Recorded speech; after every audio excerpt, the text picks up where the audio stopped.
Hello students, welcome back to our YouTube channel. Students, आज की इस वीडियो में हम डिस्कस करने वाले हैं क्लास 8 का हिंदी सेकंड लैंग्वेज का। मैंने शांति गेस्ट पेपर पार्ट 1 करवा दिया था। इस वीडियो में हम पार्ट 2 करेंगे। तो चलिए शुरू करते हैं। पार्ट 2 में हमारे पास है कविता भाग। ठीक है, कविता भाग में भी आपको बहुविकल्पीय प्रश्न आएंगे। जैसे कि यहाँ लिखा हुआ है कि नवयुवकों के प्रति कविता के कवि का नाम लिखो। तो सही उत्तर है मैथिली शरण गुप्त।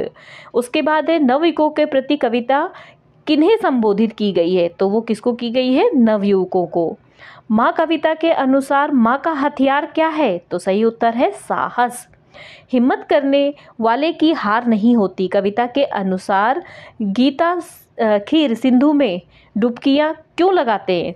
तो उसका सही आंसर है मोती, अर्थात कुछ पाने के लिए। ठीक है, तो इस तरीके से आपके जो कविता है उनके क्वेश्चंस दिए हुए हैं और इनके आंसर भी दिए हुए हैं, तो इसको भी अच्छे से पढ़ लेना। मोती अर्थात कुछ नहीं, यहाँ पर दिया हुआ है मोती अर्थात हिम्मत करने वालों की हार नहीं होती। कविता में कवि का नाम बताना है, तो हरिवंश राय बच्चन।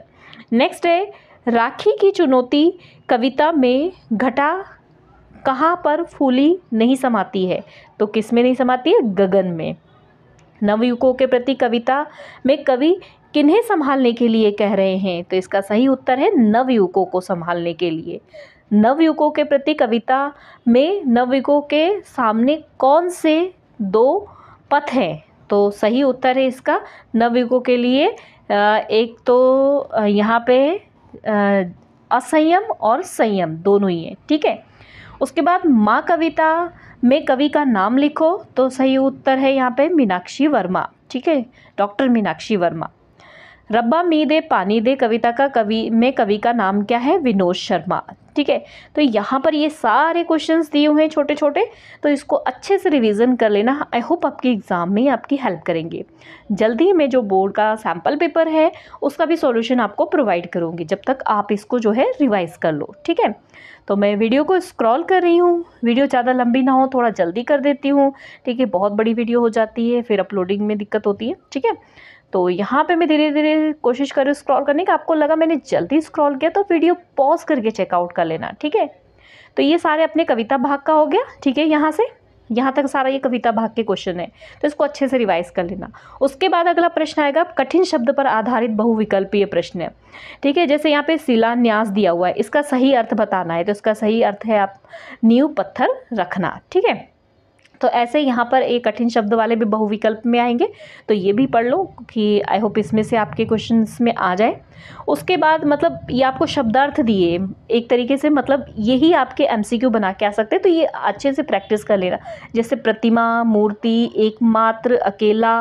ठीक है, मतलब ये शब्द के अर्थ दोनों अच्छे से कर लेना। ठीक है, तो उसमें एमसीक्यू टाइप में आएगा तो आपको याद आ जाएगा। ठीक है, ये भी आपके शब्दार्थ हो गए इतने पूरे, ये सारे कर लेना। उसके बाद आ जाते हैं आपके वस्तुनिष्ठ प्रश्न। वस्तुनिष्ठ प्रश्न में आपको पद्यांश को पढ़कर आगे दिए गए प्रश्नों के उत्तर देने हैं। ठीक है, जैसे यहाँ पे कविता की कुछ लाइनें दी होगी, इसको आपने पढ़ना है और फिर उसमें से यहाँ क्वेश्चन पूछे जाएंगे और उसके आंसर देना है। जैसे यहाँ पे कवित्री ने पद्यांश में किसकी महिमा का गुणगान किया है? तो यहाँ पर देखो, हम पहले पूरा पढ़ेंगे इसमें, फिर हम देखेंगे कि किसकी महिमा का गुणगान किया है। तो यहाँ पे माँ के बारे में ज़्यादातर बोला हुआ है ना, तो किसकी महिमा का गुणगान किया है? माँ की महिमा का गुणगान किया हुआ है। ठीक है, उसके बाद यहाँ पे दिया है माँ किसका वरदान है? तो यहाँ पहली लाइन में देखो, माँ ईश्वर का वरदान है। तो इस तरीके से आपने ये पढ़ के इसके आंसर को सॉल्व करना है। ठीक है, तो इसको आगे मैं बढ़ाती हूँ, आप इसको जो है पढ़ लो। तो ये कहीं से भी आ सकता बच्चे, जरूरी नहीं कि यही आएगा, बट ये आपकी प्रैक्टिस के लिए कि आप इसमें से आप प्रैक्टिस कर लो। ठीक है, वीडियो को ज़्यादा से ज़्यादा लाइक एंड शेयर कर देना अपने फ्रेंड्स तक। 100 लाइक आने के बाद मैं इसकी PDF आपको टेलीग्राम पे प्रोवाइड करा दूंगी। उसके बाद आ जाता है बच्चों निर्देशानुसार प्रश्नोत्तर। तो जैसे सबसे पहला है कवि का स्त्रीलिंग कवित्री होता है।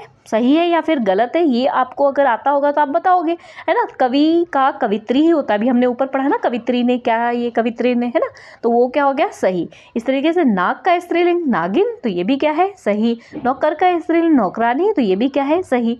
ठीक है, तो काफ़ी और भी आ सकते हैं। तो यहाँ पे आपको वहाँ बताया कि इस तरीके से आपको सेंटेंस में आएगा, लेकिन आप इस तरीके से ये लर्न कर लो अच्छे से। जैसे कि यहाँ पे दिया हुआ है कि सदस्य का सदस्या, नायिका का नायक, खलनायक का खलनायिका, छात्र का छात्रा। ठीक है, तो यहाँ पे ये सारे दिए हुए हैं लिंग, आप इसको अच्छे से लर्न कर लो। ठीक है, और यहाँ पर भी दिए। अब यहाँ पर दिया हुआ है आपको कि निम्नलिखित वाक्यों में रेखांकित शब्दों के लिंग बदल कर वाक्य बनाना है। देखो, वाक्य पूरा ही चेंज कर देना। जैसे जैसे वह लड़का खाना खा रहा है, तो आपने लड़का चेंज कर देना, क्या लिखोगे, वह लड़की खाना खा रही है। समझ आ रही है ना मेरी बात। तो यहाँ पर यही बोला है कि वाक्य में आपने क्या करना है, लिंग बदलना है। ठीक है, तो जैसे लेखक कहानी लिखता है, तो यहाँ पर आपने क्या कर देना, लेखिका कहानी लिखती है। जैसे बीच में से और बताती हूँ, चिड़िया चहचहाती है तो चिड़ा चहचहाता है। स्त्रीलिंग दिया तो पुल्लिंग करना है, पुल्लिंग दिया तो स्त्रीलिंग करना है। ठीक है, इसके बाद वचन बदलो। वचन बदलो में भी आपको ऐसे ही पहले आएगा, पैसा का बहुवचन पैसे होता है, सही या गलत तो आपको बताना पड़ेगा। ठीक है, तो इसलिए ये सारे बहुवचन दिए हुए हैं, इसको अच्छे से पढ़ लेना। नेक्स्ट है वचन बदलो, इस तरीके से दिया हुआ है, आप इसको रिवाइज कर लेना अच्छे से। ये सारे वचन बदलो। उसके बाद ये विपरीत शब्द है, तो विपरीत शब्द को भी अच्छे से रिवाइज कर लेना, सारे विपरीत शब्द।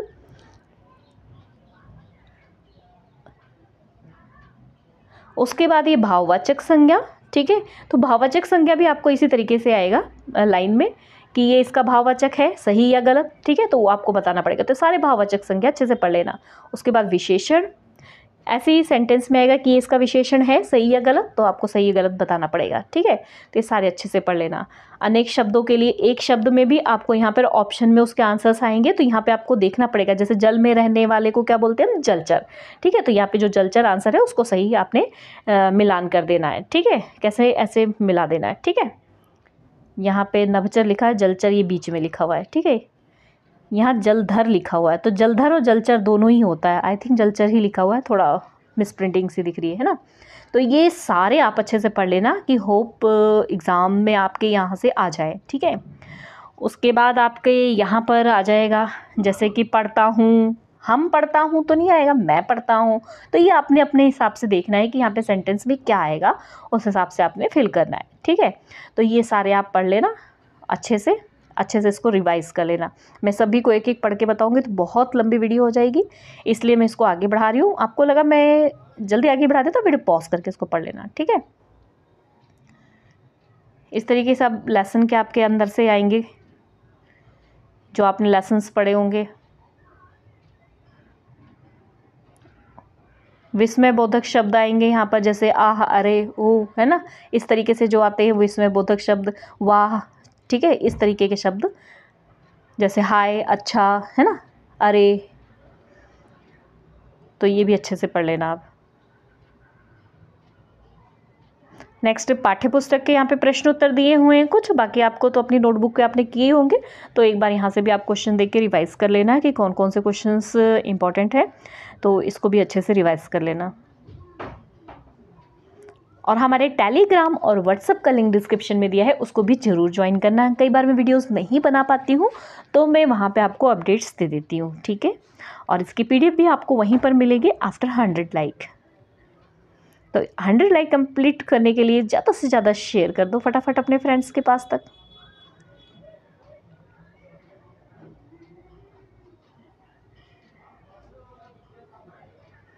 ये आपके थोड़े से जो 3 से 4 वाक्यों में उत्तर देने हैं, थोड़े से बड़े प्रश्न हैं ये।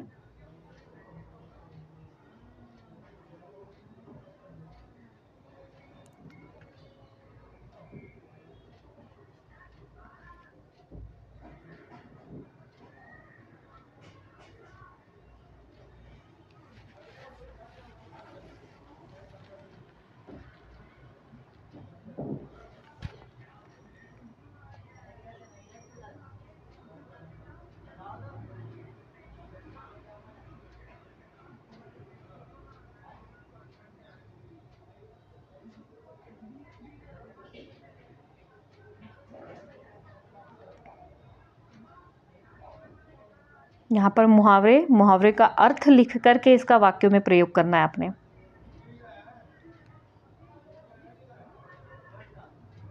उसके बाद पत्र लेखन यहाँ पे आपको दिए हुए हैं पत्र कौन कौन से इंपॉर्टेंट है। तो मुख्य अध्यापिका वाले सारे पत्र कर लेना, ठीक है, और दूसरा जो है आपके चॉइस में आ जाएगा, तो मुख्य अध्यापिका वाला अच्छे से कर लेना।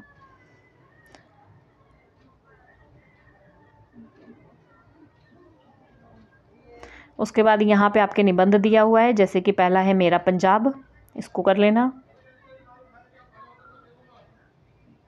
दूसरा है प्रदूषण की समस्या।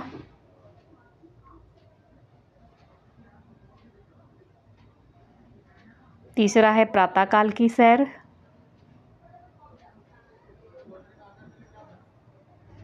नेक्स्ट है स्वतंत्रता दिवस, ठीक है, तो ये अच्छे से कर लेना, इसमें से आ जाता है। वैसे प्रातःकाल की सैर जो है वो ज़्यादातर आता है, बट एक तो एक्स्ट्रा भी कर लेना आप, हाँ ठीक है। मोबाइल फ़ोन के लाभ हानियाँ, ठीक है, तो बस ये इतने ही दिया हुआ है। ओके स्टूडेंट्स, वीडियो हेल्पफुल लगे तो वीडियो को लाइक शेयर करना। मिलते हैं नेक्स्ट वीडियो में, बाय बाय।